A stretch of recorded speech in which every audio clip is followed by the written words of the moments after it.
All right, Shalom. All praises due to Yahweh, Bahashem, Yahweh Shah, Bahashem, Rakakwadash. Double honors to the apostles of GMS, and Shalom to you, brothers, pushing this truth and sincerity. I'm Kurtis Alba, back with another show. And the title of the show will be called Ye Know That Ye Were Gentiles. Okay?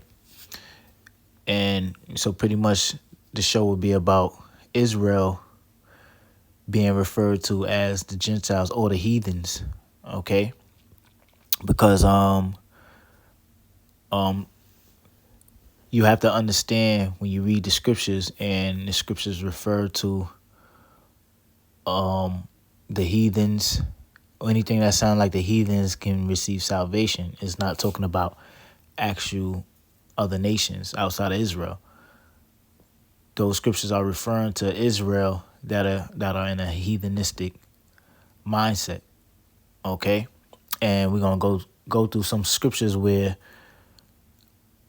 Israel is actually referred to as being heathens, which further proves who are the heathens that's gonna receive salvation. Okay? So let's jump right into the scripture. The first scripture I want to get is First Corinthians 12:2. And it says, 1 Corinthians 12:2, ye know that ye were Gentiles, carried away unto these dumb idols, even as you were led. Yeah, that's right. So who is this referring to? This is referring to Israel being in a Gentile state of mind. And it said that you know that ye were Gentiles, carried away unto these dumb idols. So that's why Israel was known as Gentiles. Okay? Because what? They was not keeping their customs. They didn't know their heritage. And you had a lot of Israelites throughout generations of captivity which learned the ways of the heathens and followed after their gods, going back into the curses of Deuteronomy, the 28th chapter. Okay? Where it speaks about us serving our enemies and worshiping God's wood and stone.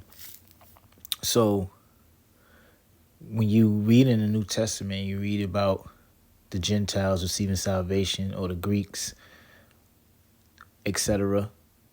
Those are talking about Israelites that were in that Gentile or heathenistic mindset.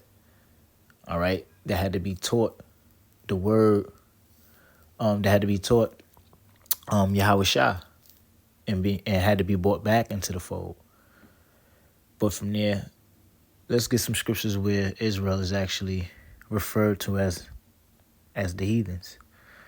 Let's go to Amos chapter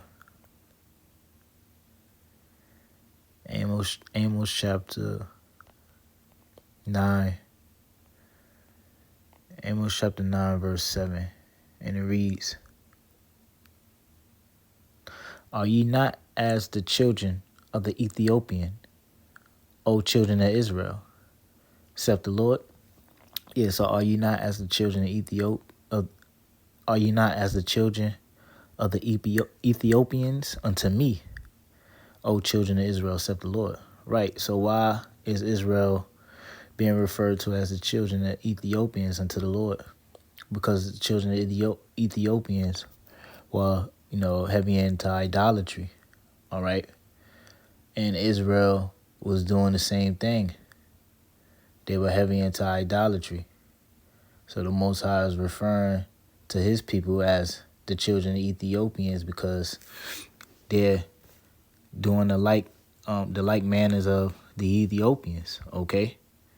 Israel were caught up into their sins and idolatry just like these nations were.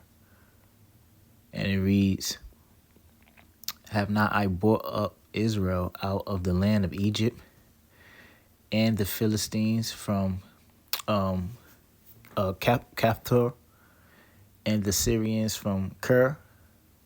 Yeah, that's right. So yeah, the Most High delivered the children of Israel out of Egypt, but the Most High delivered other nations out of the hand of different nations also.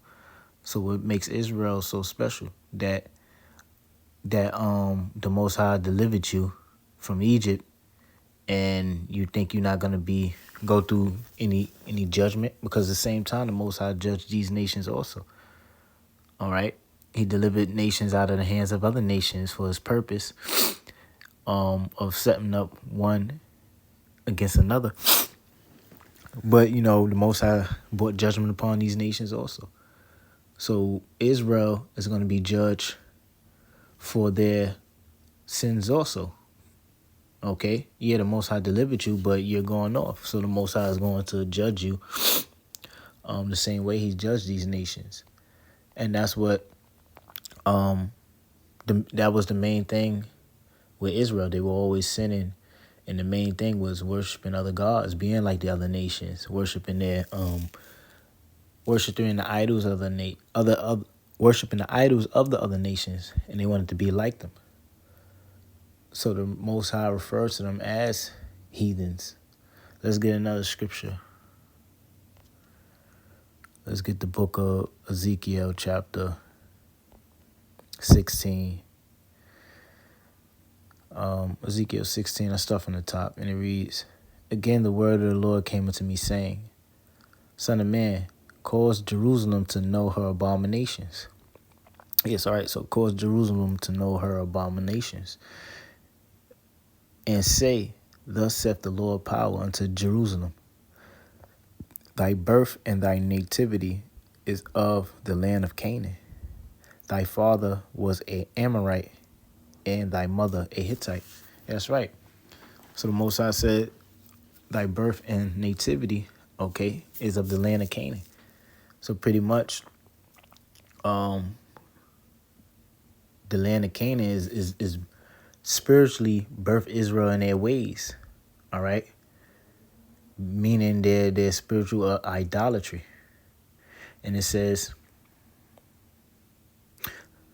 thy father was an Amorite, and thy mother was an Hittite. So these are what Hamitic nations, and it's saying that the Amorites were their father and the Hittites their mother.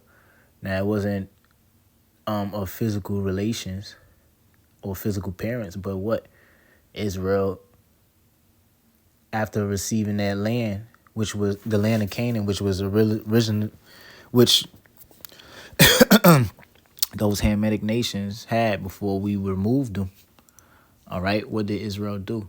They went into that land and pretty much started keeping the customs of the Amorites and the Hittites. Okay, following their idolatrous ways. So pretty much, the Most High is saying, spiritually, these nations is birthing you. Okay, because you're taking after the manners of their likeness. All right. Yeah, so that was pretty much the point. Yeah, so these were the abominations that Israel were following, doing after the like manners of the heathens. And this is how they would be classified as heathens. Okay, because they were not keeping their own customs and serving Yahweh Shem Yahushua. But from there, let's get the book of 2nd Esdras. The book of 2nd Esdras, chapter 2. This is the book of 2nd Esdras, chapter 2. I'm going to read verse 33, and it reads, I, Esdras, receive a charge of the Lord upon the Mount Oreb, that I should go unto Israel. But when I came unto them, they set me at naught and despised the commandment of the Lord. Yeah, so Israel reject the word of the Lord. And all throughout the scriptures, Israel reject the Most High's prophets that He sent, and pretty much was rebellious. Now it reads verse 34, and therefore I say unto you, O ye heathen, that hear and understand, look for your shepherd. He shall give you everlasting rest. For he is nigh at hand that shall come in the end of the world. Yes, I read it again. It says, therefore I say unto you, O ye heathen. Right. So does that mean that being that Israel rejected the Lord, Esdras was sent to the heathens? No. That's not talking about the actual heathen. Okay? He's referring to Israel that, pretty much rejected the Lord. He calling them heathens. Okay? And to further prove that it's not talking about actual heathens, let's go up a couple of verses in the same chapter. Let's go to verse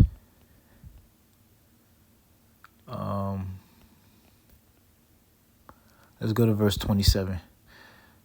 2 Corinthians 2 and 27 says, "Be not weary, for when a day of trouble and heaviness cometh, others shall weep and be sorrowful, but thou shalt be merry and have abundance." Yeah, that's right. So in the day of trouble, others are going to be weeping and sorrowful. And that refers to them heathens. But the Lord is going to, he's going to protect his elect in that day, the elect of Israel. Now it reads, verse 28. It says, "The heathen shall envy thee, but thou shalt be able." Yeah, it says the heathen shall envy thee. Okay. So why in verse 26 would it say that the heathen shall envy thee? And the Most High, and how pretty much the Most High is going to protect his elect in that time. But jumping on down is talking about heathens being saved. That don't make sense. Okay? So verse 28 says, "The heathen shall envy thee, but they shall be able to do nothing against thee, except the Lord." That's right. So these are actual heathens. But the ones that's going to be merry and have abundance is his people, the children of Israel. Okay. Let's go back to verse 34. So it says, I read 33 again. It says, "I Esdras received a charge of the Lord upon the Mount Oreb, that I should go unto Israel. But when I came unto them, they set me at naught, and despised the commandment of the Lord. And therefore I say unto you, O ye heathen." Yeah, so he's still referring to Israel. Okay? Because Israel was in that heathen state of mind, or that Gentile state of mind, following after those dumb idols. So it says, "Therefore I say unto you, O ye heathen, that hear and understand." Yeah, that hear and understand. Because what? You're going to have the ones that's going to come out of those ways and return unto the Lord. Okay? It says, "That hear and understand. Look for your shepherd."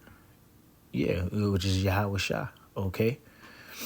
"He shall give you everlasting rest, for he is nigh at hand, that shall come in the end of the world."